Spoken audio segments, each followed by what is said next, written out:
Hey everybody, Judd here, and it's a beautiful day today. But you know, I just want to talk to you guys a little bit about what goes on, what to do after divorce or after your separation. I believe a lot of this applies to both. So I'm not going to waste a lot of time. I'm going to jump right into it. Like the sun is shining today. I actually took a little bit of a video. Where I'm on an animal preserve right now, a nature preserve, and so I'll tag that video at the very end of this. But for now, let's hop into it. There's a lot of stuff that we do after we separate, after we get divorced, that is not. It's not good. It's not good for us. It's not good for other people involved. But we do it anyways because we are on survival mode. And I spent nearly almost 10 years on survival mode after, well, I'm going to say after my separation, because the divorce came a couple of years after that. But really, for nearly 10 years, I was on the survival mode thing, and it was not healthy. It was not even close to being healthy. And I'm going to slide over here, trying to keep my face out of the sun. Sun is going down over here. So, and I would be outside recording this. Unfortunately, it's still, open area. It's windy. It's probably better that I record this outside and just inside, and then take some video to show you what I'm doing. Well, I want you guys to think for just a moment here about your divorce, or if you're going through one right now. My prayers to you, brother. It is a headache. It is painful. You are losing, something, a part of you dies during anytime you get divorced, whether it's one time, two times, three. I don't know why they got married 4 or 5 times. I don't know why. I really don't. But I'm here to try and give you guys some encouragement. And with that being said, let's hop into it. Here's I have a short list of things to do after divorce or separation. Okay. First of all, I don't know what the story is behind the separation or divorce. I don't know it. I am going to assume that it's not your fault. So with that being said, we're going to jump right into this. Number 1, don't rush into another relationship. Okay. That's number 1. I don't know how many people, men and women both, they find themselves have been cheated on. They get to the divorce. They're filing the papers. And what they do is they decide, well, they're going to jump right into the next thing with 2 legs that comes their way. And I hate to say it like that. That's pretty much how it is. We have this innate fear of not wanting to be alone. I personally, have tried dating off and on over the years. Just never really worked out. It's especially if you're going to go into like a long distance relationship, it is very hard. I'm kind of in one right now with a lady in the Philippines. I will talk about that later on, about why I chose to go that direction. But for right now, it's a good thing if just don't jump into relationships. Okay. Like I said, it's not good for you. If you've got kids involved, it's not going to be good for them. Okay. They do not need to be seeing one parent, and I'm going to be honest. I'm focusing more on men, but they do not need to see a line of women going in and out of their lives. Okay. And I know a lot of parents who do that. So don't jump into a relationship. Okay. Take your time to heal. Nobody wants a train wreck for a partner anyways. And furthermore, it's just a rebound. Rebound relationships rarely work. So I got a little tongue tied there. I'm sorry. I think I said rebound. That's what I meant to say. So yeah, nobody likes a rebound relationship. Okay. That's number 1. Number 2, don't isolate yourself. Okay. Please don't isolate yourself. Whatever it is you do, find a group of people to hang out with. Okay. If you're a regular friendship circle, maybe you're going to be kind of like the fifth wheel. Maybe you got 3 or 4 buddies. They're all married, but you're the only one who's in the middle of a divorce. That's going to be kind of tough. All right. So find people to talk to. Don't find people to hang out with. All right. Furthermore, you know what? Maybe your buddies, maybe they're been divorced and they remarried. So they themselves might know what you're going through and know what to say to you to keep you on the straight and narrow. Okay. So don't isolate yourself. Don't shut down. I did that and I generated a bunch of really bad habits. Okay. That's number 2. And I'm going to move this camera around here. Okay. That's number 2. Number 3, don't let your finances fall apart. Okay, guys, you're going through a rough time. It's bad enough that you're going to have lawyers saying we need a minimum of $5,000. It's going to be bad that you have a minimum, you get your ex, they're going to be wanting some sort of child support. And with that being said, there are some states, Texas is one, where yes, you can give your ex money, your estranged wife money to help take care of the kids. Unfortunately, the state of Texas will not look at that as child support. They will look at it as a gift, and the longer are separated, the more you're going to have to pay back in child support. And the sad thing is, I think a lot of women, particularly my ex, she had been divorced twice before, so I'm pretty sure that she knew what was going on and was trying to drag out the divorce for a little bit. And fortunately, the kids chose to live with me, and she got out of child support. That's neither here nor there. We'll talk about it in somewhere else.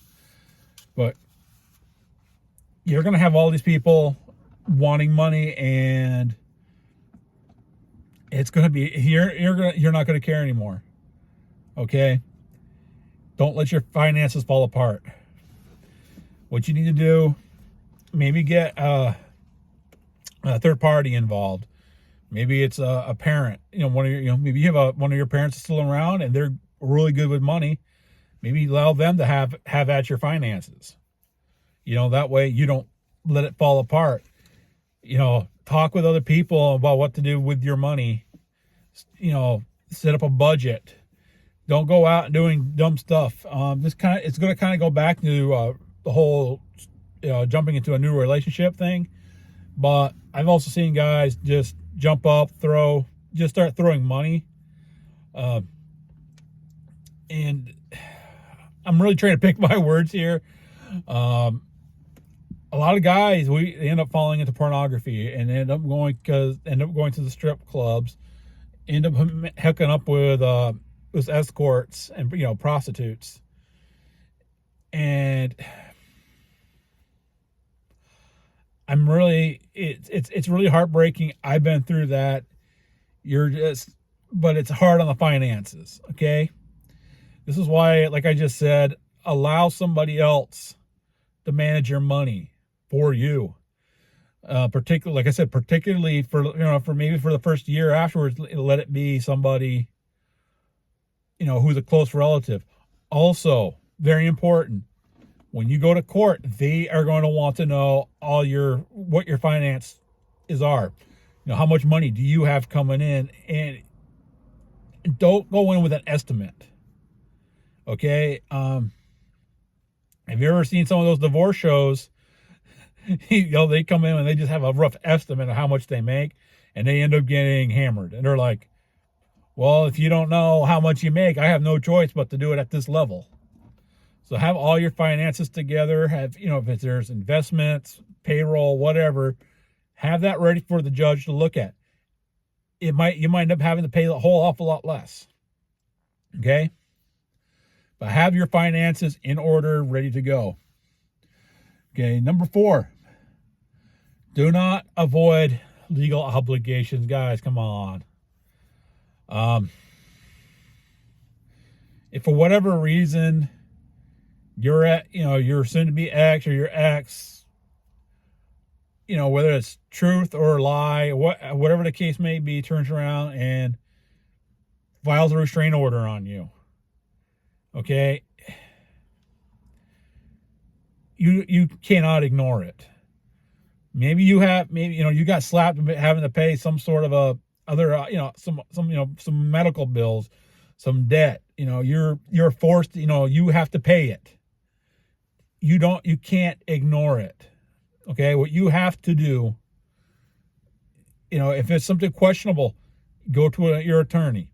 Get an attorney involved and say, hey, I don't think I should be paying this, or I should not at least be paying this much. Let the attorney work it out for you. Okay, that's what they're there for. That's what you're paying them for.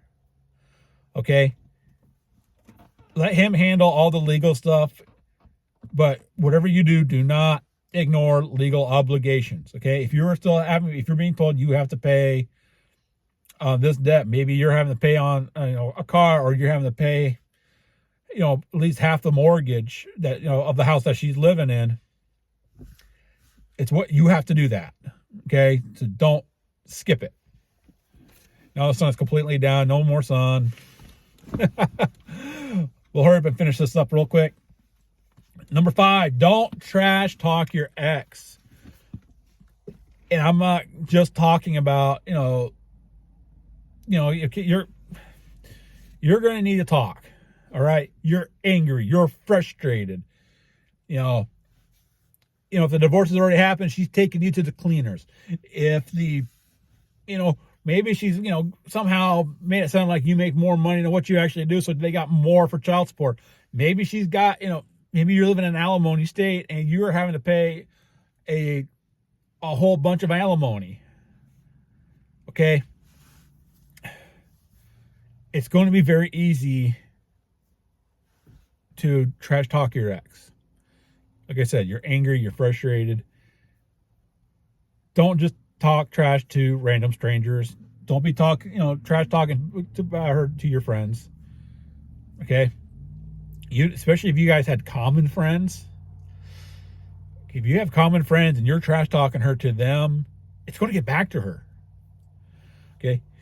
Maybe you're talking to one of your buddies, and maybe your buddy, he's a good friend to you. He's not gonna stab you in the back.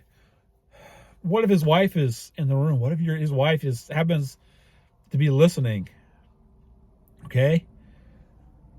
Especially if she sees you there, the two of you are talking, and she sees you getting a little animated, she's going to ask her husband what's going on, and a good husband is not going to lie to his wife. Okay? I don't know how but if he ends up telling her some of the things you said, if her alliance is still with your ex, guess what? It's going to go back. What if she's in the next room and she hears you talking trash? Yeah, it's going to go back. Okay? The other thing is, too, you're out in public and you're trash talking her. You don't know who's listening. It could have been her third cousin, her third cousin once removed. Here's the whole conversation and calls her up and says, hey, your ex is saying this. If you're that angry and you have to talk to people, talk to your therapist. Please get a therapist. Okay, you're going to need it. Or save it for your preacher. Okay? Whatever it is you have to do, that's what you do. Do not talk trash about your ex in public, to friends, to strangers, whoever. Just don't do it.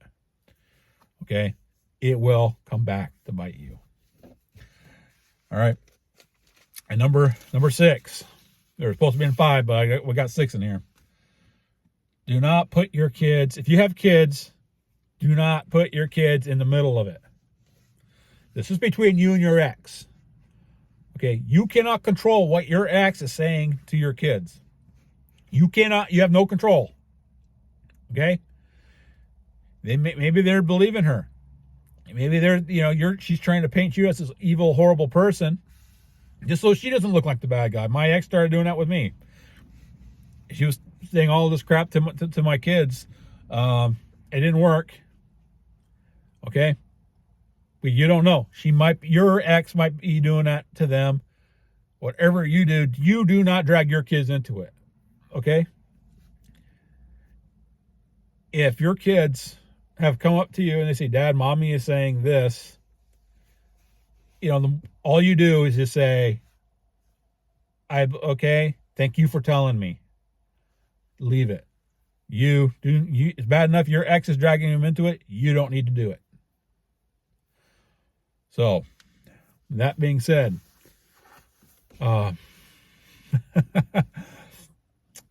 it's rough. Okay. Like I said, it's taken me nearly 10 years just to get out of it. All right. I'm past the 10-year mark.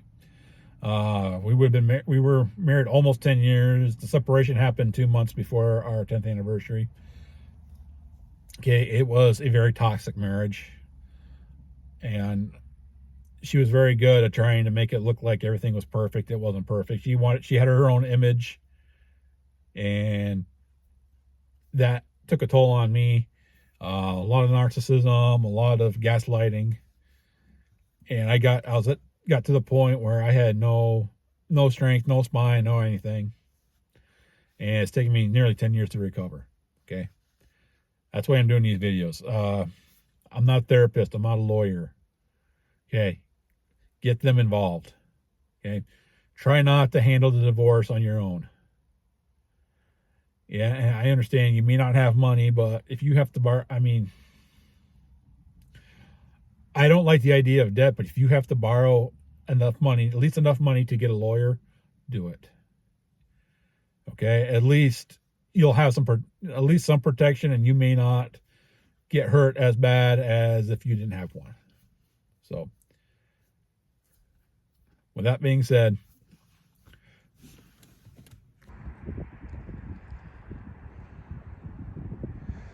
sun is getting ready to go down.